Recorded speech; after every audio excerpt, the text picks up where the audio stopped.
अस्सलामुअलैकुम दोस्तों, हमारे मुल्क के अंदर एक बीमारी बहुत सारे भाइयों और बहनों को हो रही है, वो है आई फ्लू। तो मैं आपको बताता हूं कि अगर आपको भी इस बीमारी का एहसास हो रहा है, अगर आप भी ये महसूस कर रहे हैं कि मुझे ये बीमारी हो रही है, तो सबसे पहले अपने डॉक्टर के पास जाएं, उनसे सलाह मशवरा करके और उसकी बताई हुई बात पर अमल करें। दूसरी बात, ये दुआ यहाँ पर आ रही है, इस दुआ का विर्द सुबह शाम ज़रूर रखें।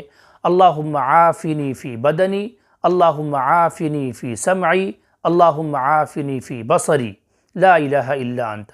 इस दुआ को सुबह शाम खूब पढ़ें। और छोटे बच्चों को अगर ये बीमारी हो गई है तो ये दुआ पढ़कर उनके आँखों पर फूंक दे, इंशाअल्लाह इस बीमारी से आपको ज़रूर शिफा अता फरमाएंगे। दोस्तों, इस वीडियो को ज़्यादा से ज़्यादा शेयर कीजिए ताकि जिनको भी ये बीमारी हुई है उन तक ये वीडियो पहुंच जाए और उन तक ये दुआ पहुंच जाए।